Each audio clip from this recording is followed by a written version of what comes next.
नमस्कार, आप सभी का स्वागत है भाग्यम में। मैं हूं पंडित चंद्रशेखर शर्मा। दर्शकों, सबसे पहले हम बात करते हैं आज के दिन के पंचांग की। आज दिनांक है 22 अगस्त सन 2023, विक्रम संवत 2080 चल रहा है। श्रावण मास है, शुक्ल पक्ष है, वर्षा ऋतु है, तिथि आज की षष्ठी है और आज का वार है मंगलवार। आज के नक्षत्र की बात करें तो स्वाति नक्षत्र पूरे दिन और रात्रि तक है। योग शुक्ल है, रात्रि 10:17 तक, आगे ब्रह्म योग है। तो योग की दृष्टि से आज का दिन शुभ है, योग कारक है, इसका पूरा सदुपयोग कीजिए। करण कौलव है, दोपहर 2:39 तक, आगे तैतिल करण रहेगा। सूर्योदय का समय दर्शकों जहां सुबह 6:01 का था और सूर्यास्त का समय शाम 6:57 का रहेगा। आज का राहु काल दोपहर बाद 3 से 4:30 बजे के बीच रहेगा। इसे पूरी तरीके से टाल दीजिएगा, इसमें कोई शुभ कार्य नहीं करते हैं, लंबी यात्रा पे नहीं निकलना चाहिए। अभिजीत मुहूर्त आज दोपहर 12:03 से 12:55 के बीच में है। दिन में 2 बार दुष्ट मुहूर्त भी रहेंगे, इन्हें ध्यान से समझिएगा, सूझबूझ से टाल दीजिएगा। ये है सुबह 8:36 और सुबह 9:28। आज का दिशा शूल दर्शकों उत्तर दिशा में, तो पहली कोशिश तो ये करें कि उत्तर दिशा की यात्रा को टाल दें, लेकिन जाना जरूरी है, अनिवार्य यात्रा है तो परिहार करके निकलें। परिहार कैसे होगा कि उत्तर की ओर मुख कीजिए, थोड़ा सा गुड़ का टुकड़ा खाइए और 5 कदम पीछे चलिए और इस पूरी प्रक्रिया में अपने हृदय में अपने इष्ट का ध्यान कीजिए, उनसे प्रार्थना कीजिए, जय श्री राम कहिए और निकल जाइए। तो ये दिशाशूल परेशान नहीं करेगा, यात्रा बहुत अच्छी होगी। आज का शुभ समय दर्शकों, यानी आज के दिन का सदुपयोग करने का जो समय है वो है सुबह 9:15 से दोपहर 2 बजे तक। ये वो समय काल है, ये वो कालखंड है जो पूरे दिन की अपेक्षा ज्यादा शुभ योग कारक है। तो अच्छे एफर्ट्स करें तो इस समय में करेंगे, ज्यादा अच्छे आपको रिजल्ट्स मिलेंगे। आज की चंद्र राशि दर्शकों तुला है, यानी चंद्रमा तुला राशि से गोचर कर रहे हैं, जिससे आज का दिन सभी 12 राशियों के लिए कुछ इस प्रकार रहने वाला है। सबसे पहले बात करते हैं मेष राशि की। मेष राशि वाले जो अविवाहित हैं उनके रिश्ते की बातें आज आगे बढ़ेंगी। वहीं वृष राशि वालों का डूबा हुआ पैसा आ सकता है वापस।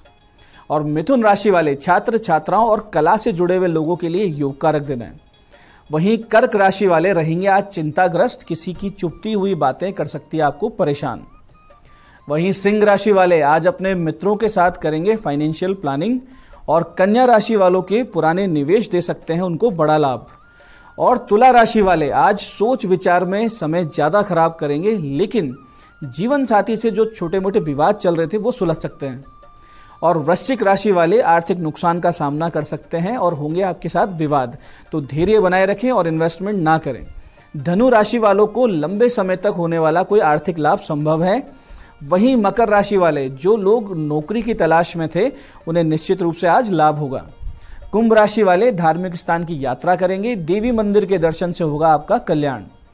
मीन राशि वालों को स्वास्थ्य का रखना है ध्यान, विशेषकर जो डायबिटीज के रोगी हैं वो सावधानी ज्यादा रखें। दर्शकों, अब करते हैं आज के दिन की ज्ञान चर्चा, जो आपकी हमारी अंतर्दृष्टि को, प्रज्ञा को जागृत करेगी। फिर आगे समझेंगे उन विशेष उपायों को जो आपको समस्याओं से बाहर ले आते हैं और जीवन में सफल बना देते हैं। अंत में करेंगे आज के दिन की ज्योतिष मंत्रणा और समाधान।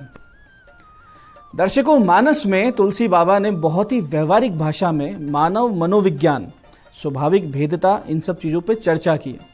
संत और असंत यानी कि सज्जन और दुर्जन व्यक्ति के भेद के विषय में बहुत ही सुंदर बताया है, जो कुछ इस प्रकार है कि संत सहई दुख परहित लागी, पर दुख हेतु असंत अभागी, भुर्ज तरु सम संत कृपाला, परहित नीति सह विपत्ति विशाला।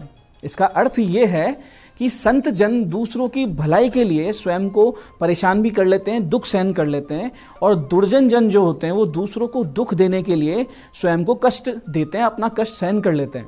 अब यहाँ कष्ट दोनों सहन कर रहे हैं, लेकिन एक दूसरों का भला हो जाए इस संकल्प से, और एक चाहता है कि सामने वाले को कष्ट हो जाए, भले इसके लिए मुझे भी कष्ट सहना पड़े और उससे शायद डबल सहना पड़े। अब यहाँ तुलसी बाबा ने संत की जो तुलना है वो भोजपत्र के वृक्ष से की है, जिसकी छाल को उतारा जाता है भोजपत्र निर्माण करने के लिए, और इस कष्ट से जन कल्याण होता है। तो वो भोजपत्र अपनी छाल को, या कहा जाए तो अपनी खाल को उतरवाता है सिर्फ जन कल्याण के लिए। और दुर्जन पराई संपत्ति को नष्ट करने के लिए स्वयं कैसे दुख पा लेते हैं, उसकी तुलना ओले गिरने से की गई है कि जैसे ओले गिरते हैं, खेत की फसल को नष्ट करते हैं, खुद भी गिर के नष्ट हो जाते हैं, इसी प्रकार दुर्जन व्यक्ति होता है। तो दर्शकों, आज की इस ज्ञान चर्चा का सार यह है कि अपनी अंतर्दृष्टि को जागृत रखिए ताकि ये समझा जा सके कि कौन किस प्रकृति का है और उसी अनुसार उस व्यक्ति से आगे संबंध रखना है या नहीं रखना है, ये तय करें। तो दर्शकों, अब करते हैं चर्चा उन विशिष्ट उपायों पर जो आपकी सभी प्रकार की समस्याओं के सरल समाधान आपको देंगे और जिन्हें करके आप असफलता, अड़चनों को जीवन में बहुत पीछे छोड़ते हुए सफलता की ओर दृढ़ता से, तेज गति से, कॉन्फिडेंस से अग्रसर होंगे। सबसे पहले बात करते हैं उनकी जिनका जन्मदिन है। तो जिनका जन्मदिन है, आप सभी आज हनुमान जी के मंदिर में फल और मिठाई अर्पित करें और किष्किंधा कांड और सुंदर कांड का पाठ करें और उसके बाद में मिठाई और फल बच्चों में वितरित करें। इसके साथ ही आज आप दोपहर 1:30 बजे शिवालय जाएं, वहां गुलाब के 27 पुष्प और मसूर की दाल, चंदन का इत्र और फल शिव जी पर अर्पित करके शिव पंचाक्षरी स्तोत्र के 11 पाठ करें। ये सब चीजें अगर आप करते हैं तो आने वाला वर्ष बहुत ही सुंदर योग कारक रहेगा, इसमें कोई भी संदेह नहीं। ऐसे ही दर्शकों, जिन लोगों के जीवन में दुर्भाग्य ने जड़ें जमा रखी हो, हर प्रकार से प्रयास करने के उपरांत भी जीवन में कोई विशेष प्रगति नहीं हो रही हो, या फिर आपको किसी प्रबल शत्रु ने परेशान कर रखा हो, या फिर आप किसी कोर्ट केस में फंसे हुए हैं तब भी जब आप कहीं आपकी कोई गलती नहीं है, ऐसी किसी भी परिस्थिति में आप फंस चुके हैं, आप बहुत ज़्यादा परेशान हैं, तो फिर आप शरण लीजिए महाबली हनुमान जी की। इसके लिए घर में ऐसे हनुमान जी का चित्र स्थापित कीजिए जिसमें उन्होंने क्रोध में वृक्ष या शिला उठा रखी है राक्षसों के वध के लिए। फिर नित्य गणेश जी की, हनुमान जी की पंचोपचार से पूजा कीजिए। हनुमान जी को घी, गुड़, तुलसी का भोग रहे या घुड़ चने का, यानी गुड़ और चना, इनका भोग लगाएं। 1 जायफल, 2 लौंग और 2 इलायची भी इनके प्रसाद में रखें। इत्र अवश्य अर्पित करें और फिर उनसे अपनी समस्या कहकर और उनसे शरणागति का आशीर्वाद मांगे कि यानी मुझे अपनी शरण में ले लीजिए, ये आशीर्वाद मांगे और इस अति विशिष्ट मंत्र की 11 माला नित्य करना आप शुरू कर दें। दर्शकों, कुछ महीनों में दुर्भाग्य, समस्याएं, शत्रुता, केस, प्रबल विपक्ष, ये सब आपके जीवन से एकदम गायब हो जाएंगे। मंत्र को बहुत ध्यान से समझिएगा, विशिष्ट मंत्र है, सटीक काम करता है। मंत्र इस प्रकार है, नमो भगवते आंजनेयाय महाबलाय स्वाहा। फिर से समझिए, नमो भगवते आंजनेयाय महाबलाय स्वाहा। जो लोग राजनीति में रुचि रखते हैं उनके लिए तो ये महामंत्र है। ये अपने आप में एक रामबाण है राजनीति में आगे बढ़ने के लिए। नित्य 11-21 माला अगर आप करते रहें तो साल भर बीतते बीतते राजनीति में बहुत ही बड़ी ऊंचाई हासिल हो जाएगी आपको, और ऐसा करेंगे तो आपको निश्चित रूप से सफलता मिलेगी, इसमें कोई संदेह नहीं। ऐसे दर्शकों, जिन लोगों के लीवर कमजोर हो, यानी कोई रोग हो लीवर में, या पेट संबंधित समस्याएं रहती हो, खाया पिया ना पचता हो, यानी अपच की समस्या रहती हो, तो ऐसी स्थिति में आप जो भी डॉक्टरी इलाज करवा रहे हैं, वैद्य से करवा रहे हैं, उसे जारी रखें और ईश्वरीय अनुकंपा भी उसमें जोड़ दें तो तीव्र गति से आपको लाभ होगा।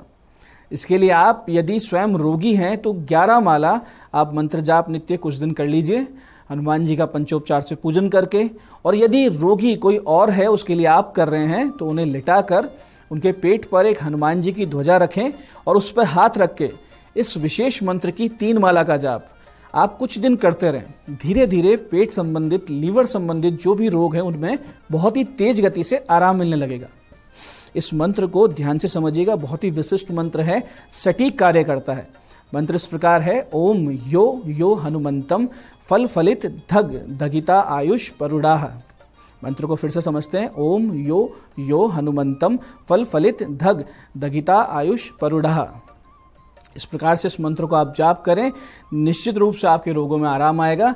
आप करके देखिए, सटीक उपाय। तो दर्शकों, ये थे आज के विशिष्ट उपाय। अब बात करते हैं आपके सवालों की। आपके सवालों में आज हमारे पास जन्म पत्रिका आई है हमारे दर्शक पंकज जी की चूरू से। 11 अप्रैल 1996 का इनका जन्म है, सुबह 6:15 का चूरू। प्रश्न किया है, कैरियर किस दिशा में सटीक रहेगा। देखिए पंकज जी, आपका मीन लग्न है, धनु राशि है, दशम भाव यानी कर्म भाव में गुरु और चंद्रमा गज केसरी योग बना रहे हैं। इसके साथ ही लग्न द्वितीय तृतीय भाव की स्थिति दर्शा रही है कि आप राजनीति में, सोशल सर्विस यानी जो एनजीओ से जुड़े हुए काम होते हैं, या शिक्षा या धर्म के क्षेत्र से जुड़ेंगे। यानी सबसे अच्छा रहेगा कि आप गौशाला कर लीजिए, तो गौशाला में गौ सेवा भी हो जाएगी और दूध का व्यापार भी। इसके अलावा आपके लिए आयुर्वेदिक औषधियों और हर्बल प्रोडक्ट्स का काम बहुत ही सटीक रहेगा। लेकिन आप मंगल के 7 गुना जाप अवश्य करवाइएगा और एक मूंगा पहन लीजिएगा, क्योंकि ये आपका भाग्येश है और भाग्येश होकर लग्न में अस्त है, निर्बल है, तो भाग्य साथ नहीं देगा। तो ये कर लेंगे तो बहुत ही अच्छा जीवन में आपको सफलता मिलती रहेगी। आज की दूसरी जन्म पत्रिका हमारे पास आई है महेश चौधरी जी की नागौर से। 6 नवंबर 1985 का जन्म है, दोपहर 12:21। प्रश्न किया है बीमारियां और संकट कब मिटेंगे। देखिए महेश जी, आपका मकर लग्न और कर्क राशि है। लग्नेश अस्त होने से आपकी रोग प्रतिरोधक क्षमता बहुत कम है और अभी आपके अष्टम यानी रोग मृत्यु के भाव के अधिपति सूर्य की महादशा चल रही है और वो स्वयं नीच राशि में होकर आपको बहुत ज़्यादा कष्ट भी दे रहे हैं। तो आपको फिलहाल मधुमेह की समस्या है और वात विकार या नशों संबंधित समस्या बहुत ज़्यादा हमको दिख रही है। आप शीघ्रता से शनि के 7 गुना जाप करवा लीजिए और एक नीलम पहन लीजिए और साथ ही सूर्य शांति करवाइए। नित्य राम रक्षा स्तोत्र के 5 पाठ आपको बहुत सारी समस्याओं से बाहर ला सकते हैं। अगस्त सन 2024 के बाद से आपकी पीड़ाओं में बहुत ज़्यादा कमी आएगी। आप उपाय अवश्य करवा लीजिएगा ताकि आपको ज़्यादा कष्ट ना सहना पड़े। तो दर्शकों, ये था आज का पंचांग, आज के विशिष्ट उपाय और ज्ञान चर्चा। मैं पंडित चंद्रशेखर शर्मा ये आशा करता हूं कि बताए हुए उपायों को सही विधि, सटीक समय और अटूट श्रद्धा के साथ करके आप पूरा लाभ उठाएंगे और जो ज्ञान चर्चा, जो सत्संग हमने किया, इसे अपने जीवन में उतारेंगे। धीरे धीरे आपका जीवन शिवमय, सत्यमय और आनंदमय होता जाएगा। मैं महादेव से प्रार्थना करता हूं कि जब आप हमारे बताए हुए उपाय करें तो आपके कष्टों का निवारण अवश्य हो और मनोकामना पूर्ति निश्चित रूप से हो। साथ ही एक निवेदन कि श्रावण मास है, वृक्षारोपण अधिक से अधिक करें ताकि प्रकृति की सेवा हो सके, क्योंकि ये प्रकृति ही भगवती है।